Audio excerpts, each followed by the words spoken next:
The Delhi civilization is built around tempo, sacred sites, and powerful scaling through free upgrades. In this guide, I'm going to show you how to play the fast Ghazi Raider style, which is a proactive feudal approach that secures map presence early and transitions smoothly into H3 elephants and range unit compositions. I will also cover how to deal with early spear rush pressures so you can defend cleanly without disrupting your overall game plan. And as always, the goal is not just the execution, but also understanding why these decisions work and why it is that we do things with the civilization this way. So let's get into it. So first things first, let's talk about the tech tree. So Delhi is a civilization that gets every upgrade for free, so we want to click every single upgrade. I'm going to explain which upgrades to click and what landmarks to go for. So you're going to start off in the Dark Age with having a mosque. In the mosque, you want to always upgrade your efficient production first. This upgrade is extremely important because it makes all of your production buildings act as double production. So it is a really good upgrade that allows you to pump out a lot of units without having to invest into multiple production buildings. With Delhi, it's quite possible that you might not make more than one of each production building for the first 10 to 12 minutes of the game until you reach H3. The second upgrade you want to go for is Piety, and this one is getting cancelled the moment that you're able to research Sanctity, which might be a little bit delayed if you get spear rushed. If not, then Piety will be like 3/4 of the way done when you reach H2, and so then you click Sanctity. So understand that there is an order here, which is efficient production, Piety, Sanctity, and an all-seeing eye. In H3, you just click both of these, and you don't worry about it. Same with the H4 ones. So you just want to click all of them. In the middle, you want to go for Wheelbarrow when you start off in the Feudal Age, and then the next upgrade you're going to go for afterwards is going to be Professional Scouts, and then you can decide Survival Techniques, Horticulture. Lumber Camp, you go Forestry in Dark Age, then Double Broadaxe. Mining Camp is a Specialized Pick, of course. Nothing really there to discuss. Of course, you want to upgrade your spears immediately in Dark Age. And with the dock, you don't really want to go for Extended Lines. It takes too long. You want to make boats if you're on water. The landmark you're going to go for in 99% of your games is going to be Dome of the Faith. Tower Victory is just not that good of a landmark. It has an extremely niche use, and I just see Dome of the Faith have a way higher win rate. So always go Dome of the Faith. Even if you can't gather gold for the scholars, you will be able to later on in the game, and you just want that discount so that your scholars cost 80 gold instead of 135. All right. So yeah, so your Dome of Faith, by the way, is just constantly producing scholars, and then your mosque is getting all of the upgrades. So you're going to have 2 of them. Okay, in Blacksmith, you always want to go for the ranged upgrades first. If you're going to go archers first, then get ranged attack, but otherwise always get ranged armor first. So the 2 ranged upgrades, go for those first, and then siege engineering if you want to make rams, but most of the time you're just going to go into melee upgrades. Forced March is really nice. Get that early after you've gotten your +2s in Castle Age. +2s are your ranged attack, ranged armor. Then you go Forced March, and then you can do whatever you want. In H3, you want to go for House of Learning, always. It has some extremely powerful upgrades, like extra range for your crossbows and archers. 1/2 extra range, which makes you very, very powerful running elephant and ranged compositions. And it also allows you to kite enemy range units, which is really strange, but it works that way. It's really cool. Then you have Hardy Rations, which gives you basically another wheelbarrow. Then you have Honed Blades, which is your second upgrades that you go for. Then you have Mahouts, which gives you more movement speed on elephants. You have healing around mosques, which is very powerful too. And then you have Reinforced Foundations, which allows you to garrison inside houses. Yeah. And then in the keep, we have Village Fortress. Always get this immediately when you build a keep. That's also why we want to go for a keep quite early in the Castle Age. And then the other ones you can just get whenever. And that is pretty much it. Yeah. And then H4, you can actually use both landmarks nowadays. We used to only go Palace of the Sultan and then get the Sultan's Elite Tower Elephants. That's a good sort of default to play, but you can also go Hizar Academy. That gives you 12 food per minute based on the number of technologies researched. So this can give you quite a lot of food, but food is usually not the problem. You want to get that instant power spike in H3, in H4, which is going to be your Elite Tower Elephants. But on the flip side, you also get access to a university immediately, so it saves you 450 wood, which is very nice because you can get started on these very, very slow upgrades. So that is the Delhi tech tree, and I hope that makes sense. When you play as the Delhi Sultanate, you're going to go for the same opener every single game, but you have to be careful. People will make spears early in many games, especially in the 2 matchups we're going to look at today, which is going to be Ottomans and KT. So Ottomans are going to go military schools most of the time. That means their spears come around 2:30-ish, 2 minutes, and that can be very annoying because that disrupts your scholar production. So what you want to do is you want to use your scholar to heal up against that spearman. But let's first talk about the build here. What are you doing? And as usual, the build order is in the description. This is the build order, the standard one that I always go for. You want to open up with a mosque. You build that immediately with your 6th villager, and you have 5 villagers gathering 50 wood. Once they've gathered the 50 wood, you either drop it off and then build your mill, or you build your mill immediately and they will drop it off automatically upon completion. Then your 7th villager coming out of the TC, so the first one out of the TC, will build a house. So these 3 buildings then go up to 8 on food, and then 3 on gold, and then you go on wood afterwards. You put 5 on wood, and if you want more numbers, then you rally until 12 on food, and you rally until 12 on wood after. So that's how that works. So now we've already queued up efficient production, piety, we queue them immediately. You cannot wait on this. If you suck at clicking buttons, you want to click these over and over in a skirmish match until you remember every single Delhi upgrade. Because the power of this civilization is that you get everything for free, but it takes a really long time to get your upgrades. So you cannot make the mistake of not clicking your upgrades. So, practice that, get your wheelbarrow, get your efficient production. Those are 2 extremely powerful upgrades that gives you survivability and the movement speed on your villagers, and of course efficient production, which allows you to garrison scholars inside of production buildings. And that is the whole sort of essence of the early game. It relies on that single upgrade here. This also means that you cannot build your mosque outside of the TC range. And try not to have your mill either. Your mosque outside of the TC range means that this can get cancelled, so when you place this building, have it inside so the spears that you get rushed with in many of your games don't also torch your mosque, because then it's pretty over, I would say. At least at a high level. So here we're checking what our opponent's doing. We see a military school, we see gold, we see he's got their stone. Cool. He's going to go feudal, and he's going to have spears coming around pretty soon. I'm going to go 8 on food and then 3 on gold. And then when I'm going to age up, I'm going to use 4 food bills. So let's skip ahead a little bit. Not too much to talk about here, other than that I'm gathering the same straggler tree that I chopped already, because it takes 4 chops to just have the tree be able to be gathered from. So whenever a villager starts gathering from a tree, it chops 4 times, and then it starts gathering resources. So it's much more efficient to gather from the existing tree that you already chopped from in the beginning with that 50 extra wood. So now we're going to be able to age up here at about 230. We're going to drop off our gold when we are 3900.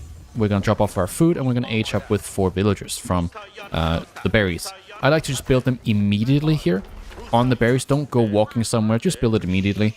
And then rally into the mosque, and the mosque rallies into the Dome of Faith. Because then when you fill up the Dome of Faith with scholars, it will automatically send them over to the mosque instead of idling your scholars outside. Now what I did is I rallied 2 villagers to wood, the 3rd villager went on the wood line, and they're going to magically have 50 wood just in time for this guy here to have chopped the next tree. You have a lumber camp, and then these 2 here, they can go over to the chopped tree. Again, if you feel like, oh, this is a lot of like small optimizations, I'm not at that level yet, that's fine. Just try to have the villagers placed correctly. So, 4 on the landmark, 4 on food right now, 3 on gold, and then 5 on wood. So I'm going to go with 5 on wood here. Then I get slightly distracted here because of the spear rush. So I'm going to go maybe 6 or something, but I regulate that afterwards. Now I pulled my mosque, so now I'm healing. I'm fighting a little bit back here against the spearman just to deter him, but in reality you actually don't even have to do that. You can just kind of sit and do nothing, because the scholar can out heal 2 spearmen. So I'm gonna go 5 on wood. I added a little bit extra here. That's a little bit of a mistake, but you can see I regulate that now. So now I have 5 on wood. I'm gonna immediately queue scholars. I'm gonna immediately queue all of my upgrades. So what I talked about with the tech tree was I canceled the piety upgrade, so you can see that it has 30 seconds left. Don't wait for that to complete. Get your sanctity in queue immediately so that you can get on sacred sites. Then queue your mining upgrade, of course. Queue your double broadaxe and your forestry afterwards if you didn't get forestry in Dark Age. And then, of course, professional scouts into horticulture survival techniques is what I usually do. And then I'm building the stable with 2 of my wood villagers, and I should be able to have my first Ghazi. If I'm not getting spear rushed, I should have my first Ghazi in queue at about 4:45. So most other Delhi build orders, they put way more on wood early, which means they're not able to maintain constant production out of their stable. And so with this build, only having 5 on wood and 2 of those wood bills building the stable, that will allow you to build Ghazis non-stop. But if you decide to go with way more on wood because you want to, get more production buildings, or it's a matchup or whatever where you need more wood, blacksmiths early or whatever, just understand that you're not going to be able to constantly produce from that stable. You need those 12 on food. I pulled from gold now because I had to get my scholar inside of my stable to get that production. So I have a little bit extra on food now. Just understand that I would go up to about 12 on food normally and then put the rest on wood until 12 on wood as well. So you go for that 50-50 split because you're going to have to go usually into 2 or 3 production buildings and then your blacksmiths. Some people also do stable into blacksmith, but I think that's too slow for most people in most matchups. You want to usually just go stable, archer range, and then add a barrack the moment you see your opponent goes for better cavalry than yours, essentially. So I'm playing against Ottomans. I would say Sipahi is a better cav than Ghazi Raiders, plus the fact that he also has Spearmen. So I don't want to play Ghazi Archer here, because I'm not going to be able to kill his Sipahi. And he can just go full Sipahi Spear, and that sucks. So I want to add Spears in this situation and try comp. I hope that makes sense, but the logic is basically every time my opponent has a better cav, I add Spearmen if I'm running worse cavalry. And you always want to run cavalry with Delhi. So, use your Ghazi Raiders, be annoying, push villagers around, you know, take out sheep, whatnot. Alright, so usually at around 6:30 you can pull out your scholars and then go and capture sacred sites, but at a higher level, people are so good at making enough units and the correct units to basically disrupt all 3 sacred sites that if you spread your efforts that much, you will just lose 2 scholars and maybe you're lucky and get 1 sacred site. What I recommend you to do is just go to 1 sacred site and then have that 1 sacred site and take the next one and the next one afterwards. Go 1 by 1. It's okay that you don't take all 3 immediately. That is something we used to be able to do back when people were worse at this game. So now, just pull your scholars when you start to see that sanctity come through. And then make sure that you get your production building. So here I'm going stable into archer range. And then the new scholars will go into and use the double production in those buildings. I've also gone back on gold after I lost my mining camp with 2 villages here. Because as long as you don't have sacred sites, you need to gather gold. If you can. The sacred sites give you the equivalent of 3 villagers on gold. So yeah, just pull off sacred sites when you get the first one. Sorry, pull off gold when you get the first sacred site. There you go. This guy is building towers. I'm kind of expecting him to go Castle Age a little bit earlier, but he has to play Feudal versus Delhi. It's just a known fact. You have to play Feudal because otherwise they get sacred sites and the game's over. So if he is going to go Castle, and I'm not going to just say, oh, I see this tower, he's going to go Castle. No. I'm just going to expect that to come around a little bit earlier, maybe like 10, 11, 12 minutes instead of, you know, a full Feudal. So, yeah, the tower is just an indication. It's not something we can take as final. Remember, your Ghazi Raiders have a high movement speed and moves faster than Sipahi here, so we're just killing the Sipahi. He also moved up here with all his spearmen. Again, it's pretty hard to just take sacred sites for free that way. So what we're doing instead is we're now making a barrack, and we're going to put a scholar inside that barrack pretty soon, and then just make spearmen. Just try comp, basically, so that we can take a sacred site at a time. And then we have scholar, and we go out on this sacred site now. And with the Ghazi Raiders, remember, this is a cavalry unit, and in my book at least, when you have cavalry units, you should always be active. Because cavalry is just, you have the mobility, you can always run away, so why not always do something? But again, we also have to be careful here, because we don't have a lot of spearmen, and these Ghazi Raiders can easily decimate my archers. You can build walls with these, so if you are, you know, good at microing, then just quickly build walls and stuff like that, save yourself.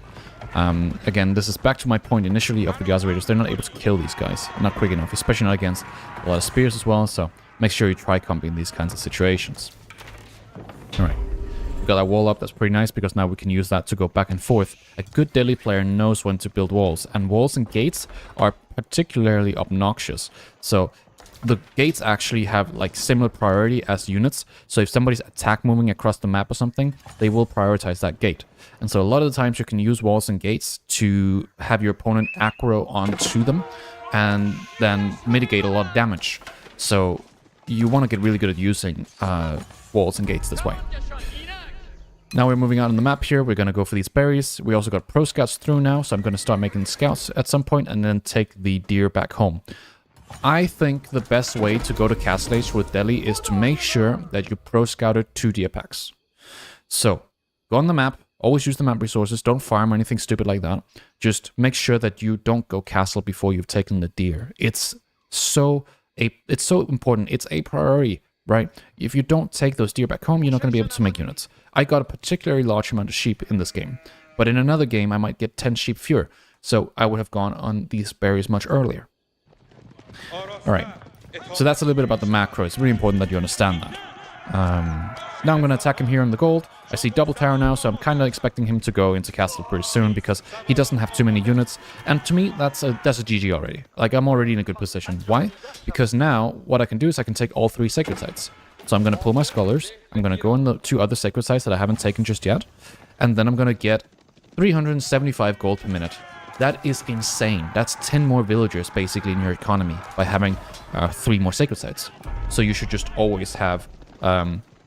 you should just always, you know, go for that. Like, I mean, that's such a free win in my book. It doesn't matter that your opponent's up to H3 first, because you can just make units a little bit more and then H up 2-3 minutes later, right? Go for an attack, wipe his army, let him start from scratch, and then go to H3, make elephants. Elephants solve every problem you might have if somebody wants to attack you. They're slow, they're bad at going after people, but if somebody wants to fight you, you go elephants. That's the way you solve that problem. So I'm going to wall a bit more here. This is going to buy me the time against somebody who's going to go H3 and make men at arms and stuff. I got caught a little bit off guard here. And then he's gone H3. And I'm like, this is amazing. This is what I wanted. I'm also going to start making my scouts now, as you can see. So I lost my scout in my main comp here. I'm going to just make it 1 scout for that. I'm going to rate him up here. I'm also checking through the fog of war. Is he going up in these resources? And I'm doing that by just selecting all of the deer. And this is the way I know where to go and where not to go.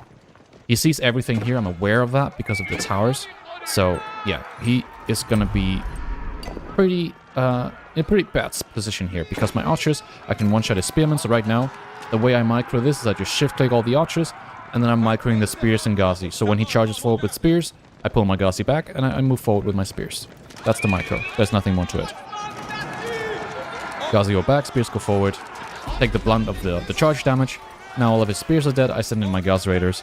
And I'm not going to dive or anything here. Like, I'm not going to win the game that way. I'm still aiming to go H3. But I will just quickly wipe his army. So that he cannot push me when I go H3. So it's really important to often stay in feudal for a little bit longer and then go up. And I've also started taking the deer now. And I know I can take all of the deer now because I've wiped his entire army. And I'm going to wall the rest of the map now. It feels amazing. This is kind of the way you set yourself up for a perfect H3. So, a little bit housed here because my shift commands didn't go through. So, just be careful with that. And then I'm going to stop making army now and I'm going to go H3. So if you look at the macro, we're going H3. I'm going to switch to caster mode so you can see the income differences because now the income will be radically different. So look at this. We have twice as much food. We have twice as much wood.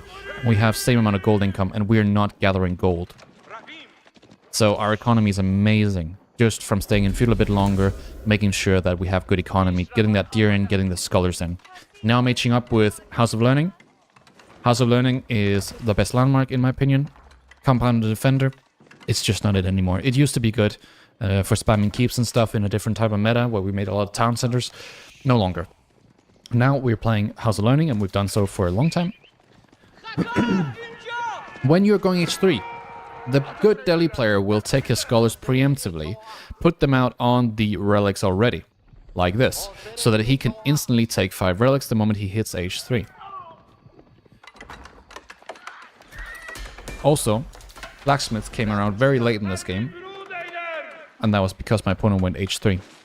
If he was playing feudal, I would have prioritized getting the blacksmiths out a bit earlier, since the fights would be more dependent on it. But in this game, it was just purely based on mass. So we take this, the relics here. That's very nice. We just instantly take 4 relics. And the 5th scholar going down south for the last one. He's a little bit behind here, so he's actually not going to make it before this one. So we get 4 relics this game. That's still very nice. Then I'm going to start making elephants immediately. So it's normal to have, you know, a handful of villagers on gold, like 5, 6, 7, 8 villagers on gold. And then I'm going to make war elephants. So make sure that you don't make the mistake of clicking an upgrade and then start to queue units, because the upgrades take a long time and you will just build a queue. If that's the case, build more production buildings. So what I'm going to do is I'm not going to upgrade my Ghazi Raiders just yet. I'm going to go elephant production. And then I'm going to add archer ranges. Archer ranges are actually really good to add because you want to run elephants and range units. Elephants are an amazing unit for tanking. They're hard counted in my book to knights. They are only counted by, in this situation, Janissary crossbow spear. So you need a lot of archers. And men at arms, yeah, you can make some crossbows. In general, you just need to play Elephant Archer and then sprinkle in crossbows. That's the composition you will go for in like 90% of your games with Delhi. Now you will see some players also go for knights. You can also do that. It's great to go for knights because you can raid better with them. You cannot raid with elephants. Remember, it's a low mobility comp. So if you need to raid, which you basically always do, and you don't have any Ghazi raiders left, just do a tech switch into knights. It's okay. If you have your Ghazi raiders left, just preserve them. Where are my Ghazi raiders in this game? They're here. Just preserve them and then start raiding with them. You can also heal them back up if you have the APM to do that. And now he's attacking me in the middle. I'm just not going to fight. I'm going to wait for my elephants to come out. So make sure you have one scholar inside of the stable, because it takes 1 minute to make an elephant, but with a scholar inside it takes 30 seconds. Okay, so we have a bunch of units here. We're going to go and deposit our relics. We feel very good. We also start to gather stone now. So we have about just 5 on wood. I'm rallying onto wood in a moment, and then I'm going to make 3 more archery ranges, and I'm going to gather stone and get a keep up and running so that he cannot all-in me. Because the only way he wins this game is by all-inning. I'm going to wall the last sections here of the map, so we have basically everything walled up. That gives me a lot of control. I can do whatever I want. And then I'm going to raid him. He's doing some really nice things here by, going on the map, power, just 5 ills. I like that a lot. Yeah. So now the game's gonna just be me making a lot of units because I can feel that he wants to go for it. And I'm just gonna keep raiding until he decides that he wants to attack me. And then I collapse on him. So we have four relics. Nice. We have our blacksmith technologies coming in very quickly because we have 13 scholars. Try to be in H3 with 10 scholars at least. If you H up to H3 and you have like 3 scholars, it sucks. You're just never going to get upgrades. But you will be able to make elephants, so it still has some value to H up. Man-at-arms as well. I like to add in man-at-arms as well in my composition.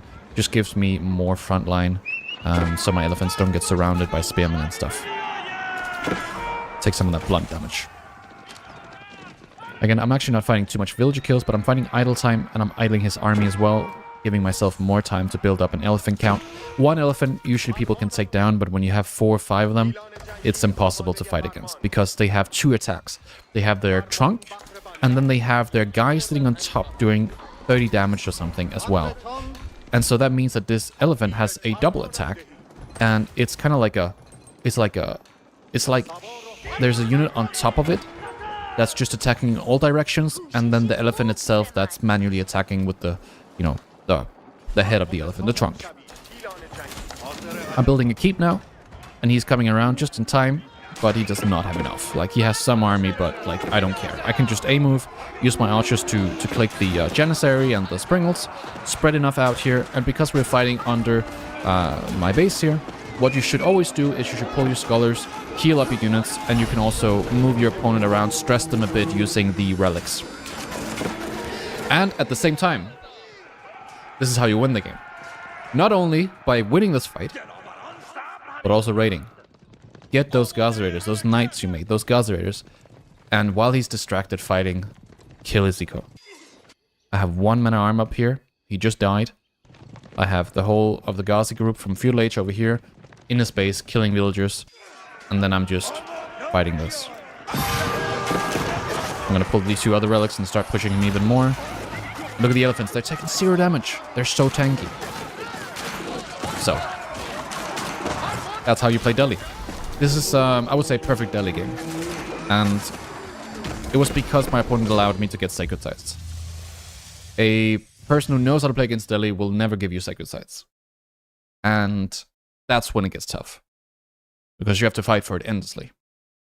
And maybe you have to make farms and feudal and stuff, because you're 18, 20 minutes into the game, and you start to run out of food, and that's a complicated game. But this was the perfect Delhi game. Now I'm going to show you how to deal with the spear rush.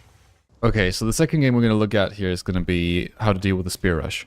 It's not too different, and that's nice, because we like to kind of minimize the differences in our play.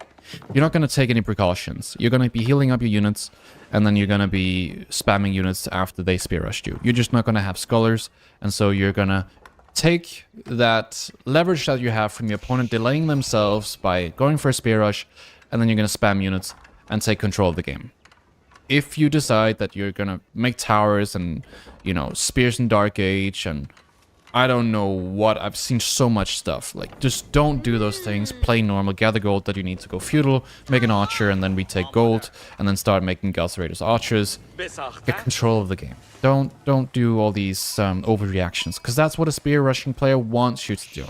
If you start making all those unnecessary defensive moves, then it's gonna ruin your game, and you cannot afford to lose out on upgrades, out on all those things, because Delhi relies on them. So let's just focus on getting a lot of units out so we can take sites. Anyways, we're playing on the same map. This time we are on the other side and we're up against KT. KT is actually a decent spear rushing civ. It's also good at 2TC, but of course in this matchup you cannot go 2TC because then Delhi just gets the sites for free. So here I'm going to fight back with one spearman a little bit here. Sometimes people just make one spear to force overreaction. But a normal good player will maybe make 3 to 5 spearmen. They might even tower rush your gold. Again, it's kind of depends, right? So I pulled one extra vill here just to make sure that I got the gold. Not really necessary with the healer, to be honest. So I gathered 100 gold. I'm going to age up to feudal age. I'm delayed here by about 25 seconds. So that's not too bad. And that means that, okay, I'm going to macro a little bit different. I'm just going to leave my berry vills out here. I'm going to make sure this mill stays alive, so I at least get wheelbarrow. And then I'm going to macro a little bit heavier on wood, since I want to make an archer range first instead of a stable. So, we're just going to go on wood. Lumber camp. Rally wood. We're aging up with 4 vills. He's not attacking me on my berries, so I pull back my villagers. And the wheelbarrow is through in 50 seconds. He will burn that in time. So what I'll do is I'll pull one villager up here, repair it because it's inside of the TC range. Kind of like when you're playing Roost and you repair your hunting cabins. Alright, so now we're going to be in feudal. Now, I don't have gold or any scholar production, so I'm going to use the Dome of the Faith to research All-Seeing Eye, while the other one goes for Sanctity. So these 2 upgrades here will come through. And then I'm going to make an archer range, I'm going to make an archer. And then defend. And then I can retake gold. Make units, go in the middle. Take the sites. So Archer comes through. I'm going to make 2 of them. Don't really need to. I could just get in the second stable already now. Again, it's so small, minute details that makes such a big difference. Stable comes through now, though. So this stable is about 1 minute delayed compared to the build order. And now I have about 13 in wood. I'm going to rally food again soon. I'm going to retake gold in a moment. I'm going to start making units and I'm going to scout him and check out what he's doing. So he has 1 on gold here. I see he went for the Hospitaliers. So that means he can make these man-arms units that heal. That's very strong. So we don't want him to build up a large mass of those. And then I see him out here. So my guys, you got to go straight for that deer pack. Like, what are you doing, mate? You don't have your spears to defend. I'm going to go straight there and harass it. The same with the gold. I'm just going to be as aggressive as possible. We see him not going for anything else than just units. He has a proxy racks here that he made. And yeah, we're just going to attack him on the ears. At the same time, we're just spamming units. We're going to make Tricomp again. Just because I am expecting him to make some horsemen. I kill a villager. I'm going to kill 2 villagers. And then his spears come around and we run away. So now this game is in a very good situation for us. We just were swift to make units and attack him in his base. So we can kind of see here, he's behind by a lot of villagers because Templars lose 3 villagers by aging up to feudal age. But he does have pilgrims and that's going to give him a lot of gold. So it's not all bad. Again, there's civilization differences. I think Delhi is favored in this matchup. I don't think Delhi can win versus Ottoman, but the Ottoman player we faced before, he made some other mistakes, such as going Castle Age. And now he's fighting us here. We have a few spears so we can deal with the horsemen, and then we're cutting backwards and killing the spearmen here. And then we're just trying to keep our Gazerators alive so we can heal them up later. And we're going to go back on gold now.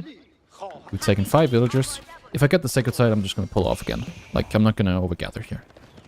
My vision is this. I'm going to start making the walls here, and I'm going to keep killing his spearmen. And as long as I'm killing his spearmen, I'm in a very good position. I'm going to use the gates, like I said before.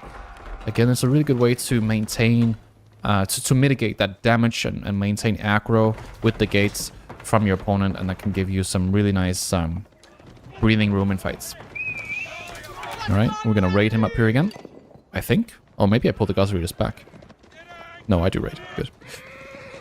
So always be active with your cavalry, always find damage. That is the way that you win these feudal fights. Then I have my spears, my archers, and I'm just shooting his spearmen. My own spearmen are gonna take care of his cavalry, and he's gonna be losing vills here.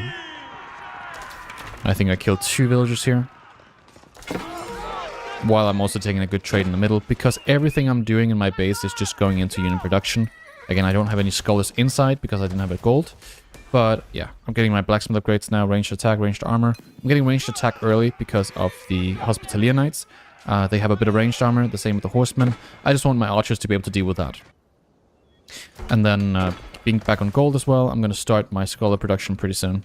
I also will take the sacred site. I lost 1 scholar because he got killed in the sacred site, so I made a new one. He's sitting inside the Dome of Faith. He will be pulled for the sacred site in a moment. And I've killed 5 villagers, and that means we're ahead by almost 10 villagers, actually. Because he lost 1 villager from making pilgrims, and he lost 3 villagers from aging up, and he lost 5 villagers from raids, so like he's just insanely far behind. Alright, and that's the game. That's how you deal with Spear Rush. You just make a lot of units and take sacred sites, and then you play your normal game. And then you're just delayed, and that's fine, because your opponent's delayed too.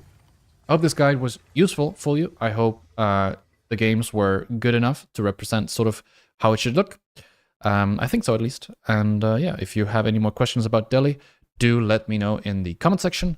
Don't forget to like and subscribe, check out the memberships and the coaching, and I'll see you guys.